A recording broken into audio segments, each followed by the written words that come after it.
look not at history itself, but in how history is being written, and how what we call historiography is actually come to being.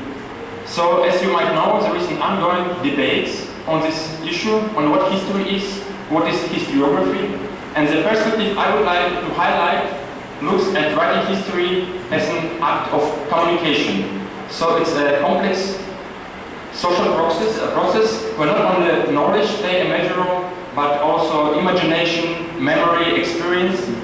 And in this process of communication, the major role is being played also by process of selection. So we always select what and how we communicate, or rather what we not communicate. So it's really important in writing history, and this perspective of communicative approach also allows us to look at the history as an act of communication.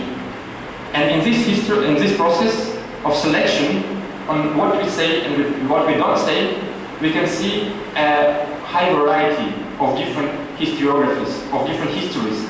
And in a sense we can say that there are potentially endless many histories and endless many historiographies. So in this sense, therefore, even if established views on history tend to be presented as unshakable, and we have to look at them as just a project under construction. In the given presentation, I would like to analyze such historical project under construction on the example of historiography of the Ethiopian Christianity. Thereby, I am particularly going to look at the works of a very special observer of the Ethiopian Church, Paulos Gregorios, or Paul as was his worldly name, who doubtlessly can be counted to the greatest Orthodox theologians of the 20th century, who also brought some inputs which were not there before. Although Paulos Gregorios was at home in many places on this globe, be it Princeton or Addis Ababa, be it Geneva or Oxford, he had especially close connections to Kottayam, where he was a principal of the Orthodox Theological Seminary for a long time, and where he is also buried.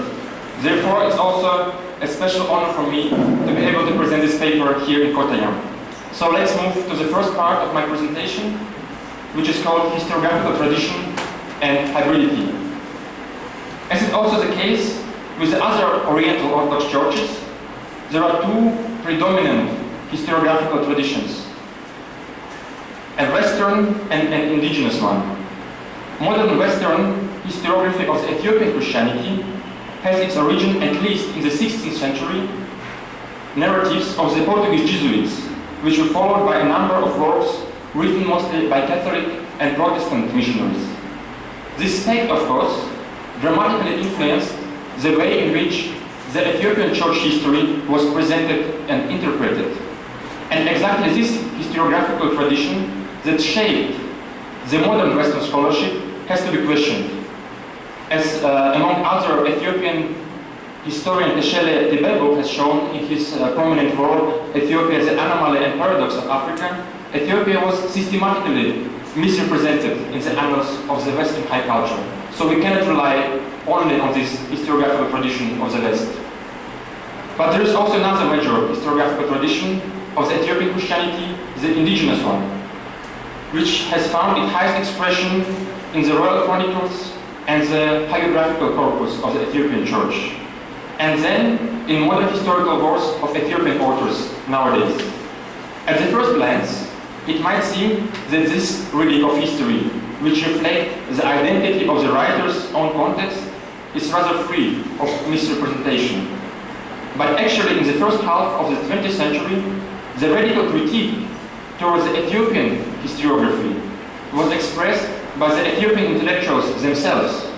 In this way, a prominent Ethiopian writer, Gebre Hewot Baikadan, notices, I quote, "History can be of use only if it is an authentic history, and it is not easy to write authentic history, for it requires the following three God-given qualities. First, a keen mind to observe past deeds. Second, an impartial spirit to pass judgment on them. And third, an impeccable writing style to communicate one's observations and judgments. But our historians commit a crime on all three counts. They overlook the important and dwell on the inconsequential. They eschew impartiality and embrace bigotry. Their style is so confused that it only confounds the reader. End of quotation. This paragraph on the nature and method of history appears to have had wide currency at the time and had been often reproduced by other Ethiopian historians without saying from whom this quotation comes. Gregorios by Kadan identifies two types of Ethiopian historians in the past: the official chroniclers and the clerical historians. And he complains that in their eyes, a king who spends his time with priests and gives them extensive land grants earns more praise than the one who built bridges and schools. Above all, these historiographical traditions give only supernatural explanation for all historical phenomena.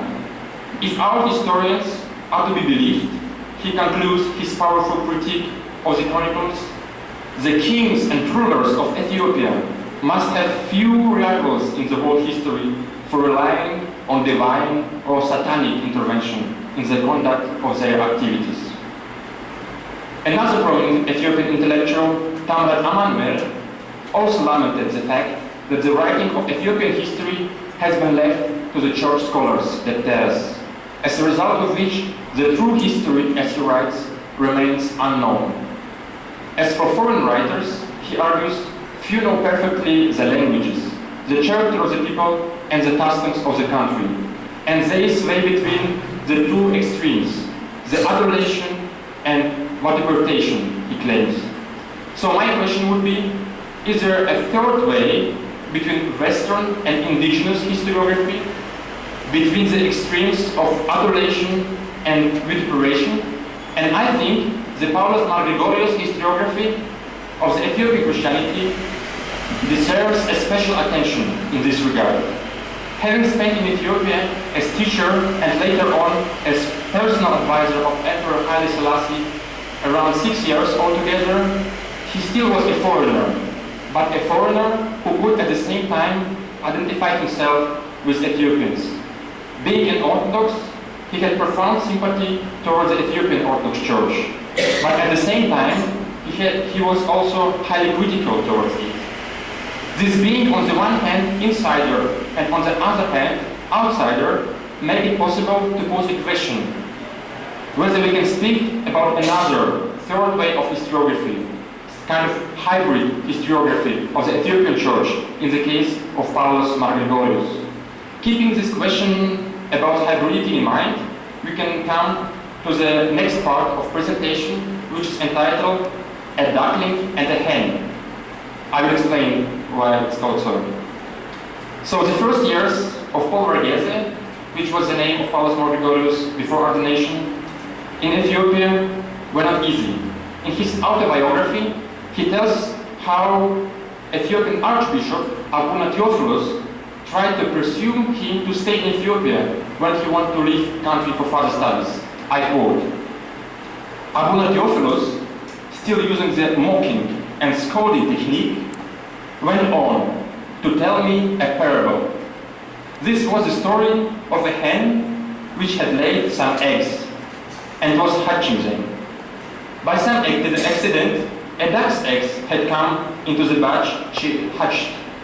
Only when the chicks came out, the mother hen notices that one was a duckling.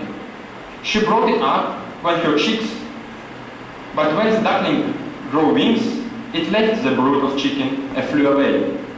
The moral of the story was that I was an ungrateful duckling, which had been hatched by the Ethiopian mother hen and was now flying away. End of quotation. This parable might be the best illustration of the relationships between Paul Varghese and Ethiopia. Even if using the metaphor of Abuna Theophilus, he was a duckling. The hen has hatched him and he became a part of the Ethiopian world. But at the same time, he had a vivid contact with the Westerners, especially with the missionaries. Paul Verghese arrived to Ethiopia as a young layman in the age of 25 years old, along with other 20 young people from Tamil Nadu and Kerala, in order to work as teachers in the year 1947. With two other Tamil Christians, he was sent to a new school in the city of Nazareth, around some 100 kilometers to the east from Addis Ababa, where he was supposed to teach almost all the subjects.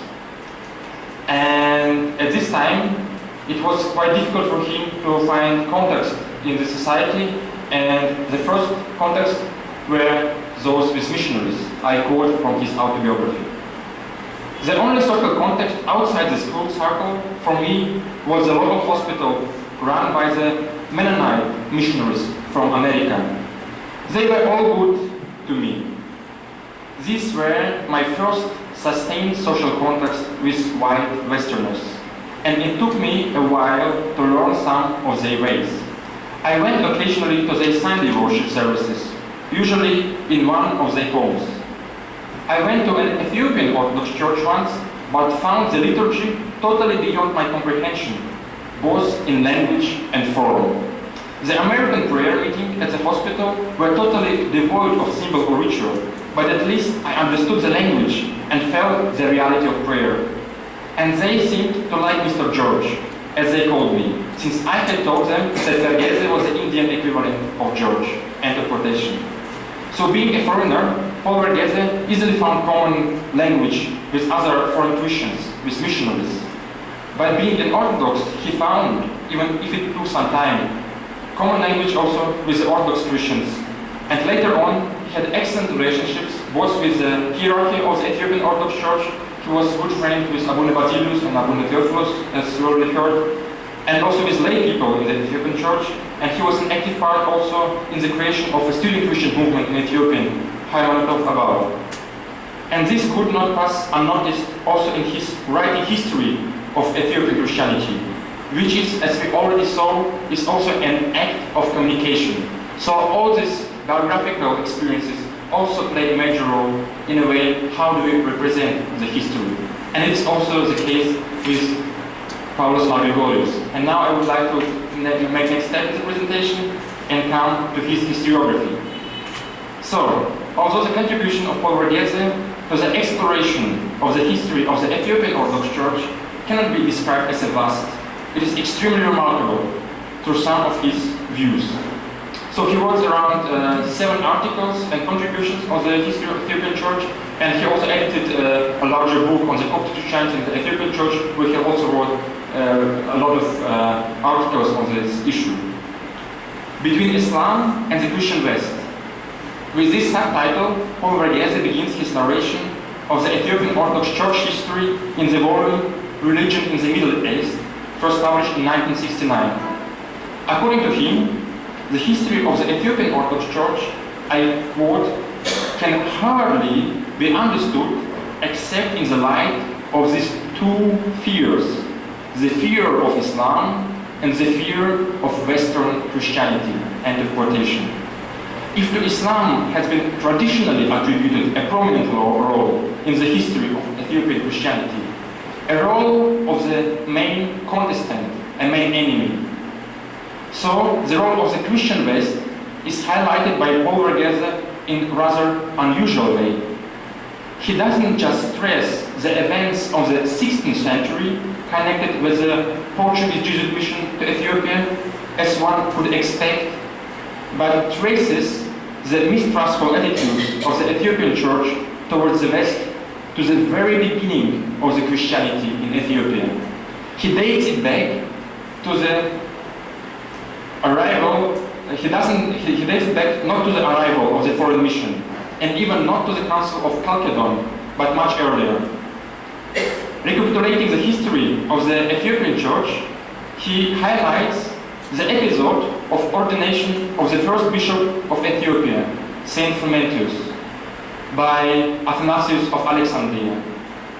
And he says, soon after this ordination, Athanasius was replaced by the Arian bishop George of Cappadocia, and the Byzantine emperor demanded the Ethiopian emperor to send Frumentius once again to Alexandria to be reordained by a new Arian bishop.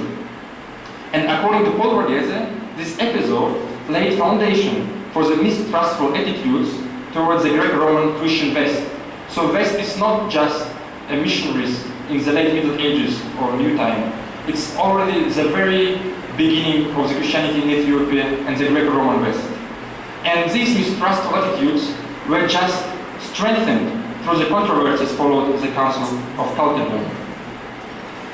But this mistrust was not just against the Byzantine imperialism, he claims. Ambiguous feelings could be observed also with what Paul Borghese called Afro-Asiatic pre-Chalcedonian Christianity, especially towards the Coptic Church, because of the introduction of the Pseudo-Nicene canon, which prohibit ordination of the Ethiopian bishops.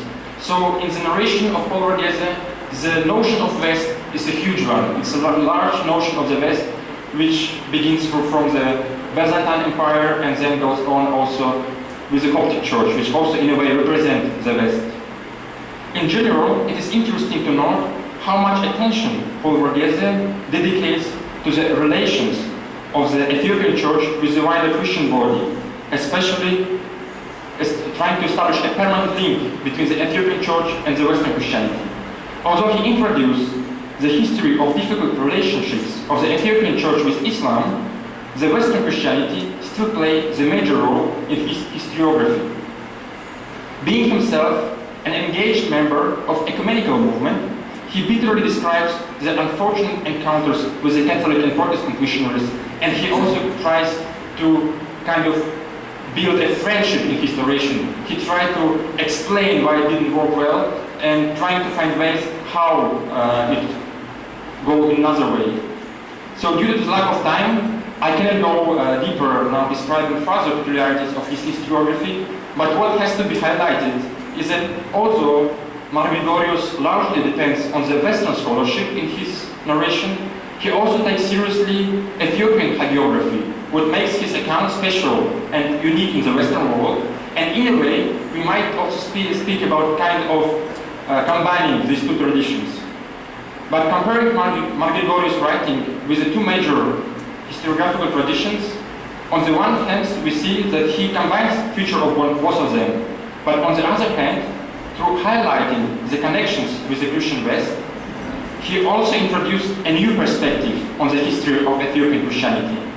Probably his main contribution consists in the fact that he questions the isolation paradigm, especially dominant in the West until nowadays. The isolation image has been one of the most influential ones in the Ethiopian studies.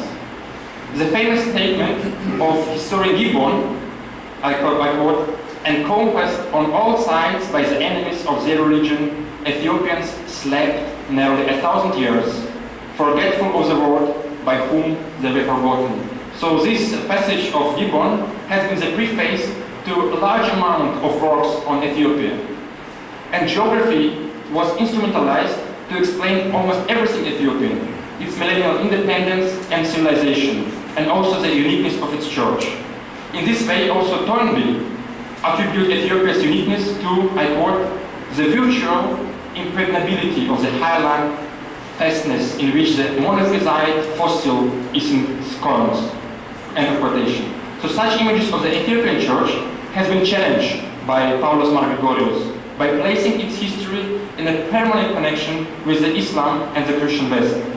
At the same time, he totally neglects the traditional African religion and falasha, Beta Israel, in the development of the Ethiopian Christianity, what usually played an important role in the Western, first of all, missionary narratives about the Ethiopian church, which tend to describe Ethiopian Christianity as being, in its isolation, largely influenced by non-Christian tradition.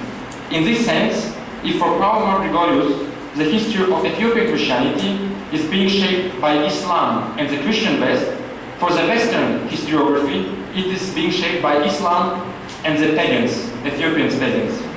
So the main problematic point in both these representations of the Ethiopian Christianity as being always in between of something, of other traditions, be it Christian West, Islam or pagan, raise a question about the agency of the Ethiopian Christianity itself and invites to the search of another explanatory paradigm.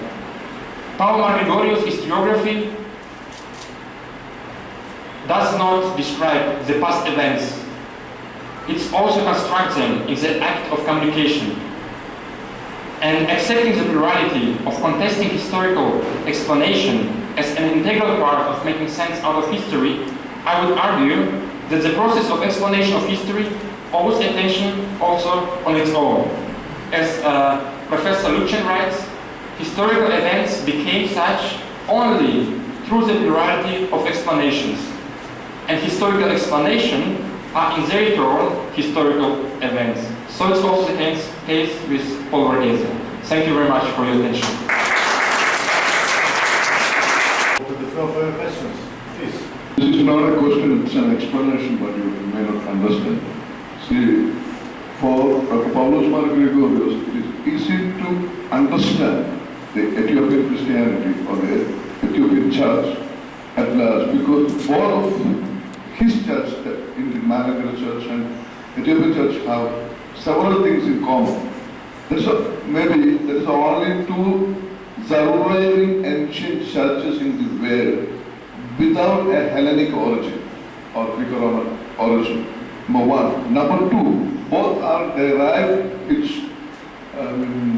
tradition from the local tradition of India and Ethiopia respectively. He may not can mention or consider that Ethiopian background of African background of that, but deep-rootedly he was also a product of the Indian culture.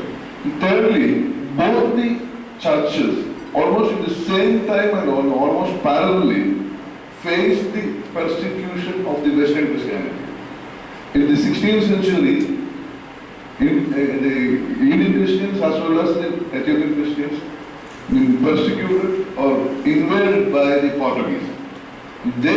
From there they expelled by force, because the ruling ruler was also a Christian, the king was also a Christian. Here we were forced to fight against them, and it was not fully succeeded. Again in the 19th century, the same thing happened for both the churches, the Western or the Anglican influence.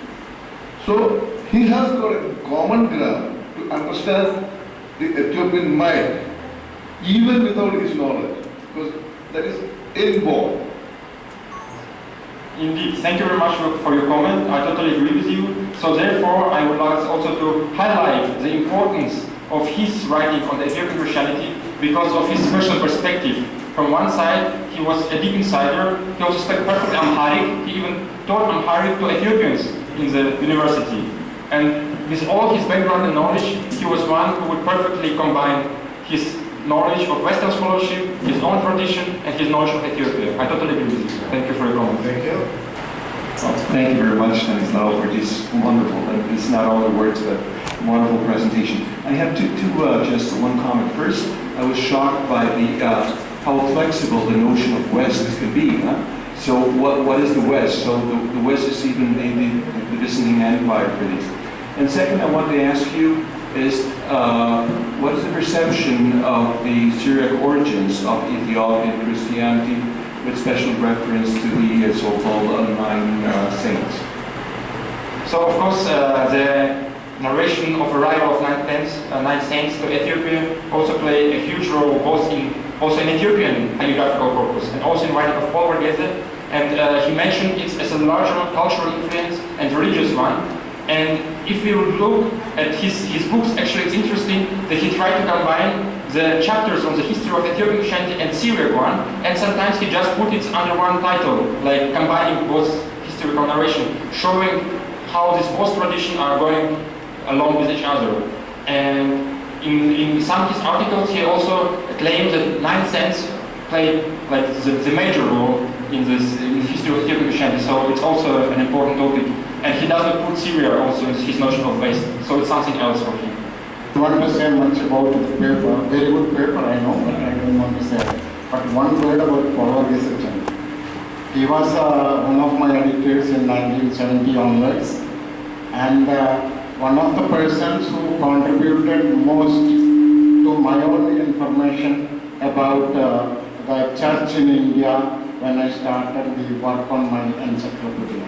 In that sense, and although I belong to another church, he was very good in encouraging me and giving me all help in the early years when I was ignorant about much of Indian Christianity. I merely wanted to say this because I thought this was the time to say. Thank you very much. Please. In history, do you find any connection between Indian church or Ethiopian church's presence in India? Just because we have some causes or some kind of cultural affinity, not affinity, elements found here also in India, especially the Paulos cross, I think, the sort of Ethiopian cross, like style like that. So, do you have any connection between Ethiopian church and Indian church? Yeah, sure. Basically, there is even an idea that the first Christians who settled in Ethiopia were also traders. So there was a vivid trade route also between the basin of the Red Sea and India. And one of the first Christian communities might be also a traders community. Some of them who might be Indians. So I'm pretty sure if we have some colleagues with background in archaeology, they could may say more. But it's really a good point. Thank you. Thank you very much. Very short comment. Half a minute. Yes, I am not going to any comment. I want to introduce one person. He was private secretary for Dr. Paulos Gregorios for last 3 years, his last 3 years, and he collected and still collecting all his works and published all his Malayalam works. And you may not know, he is with us from the very beginning moment of this conference. May I introduce Mr. Joyce Kodak, our cameraman.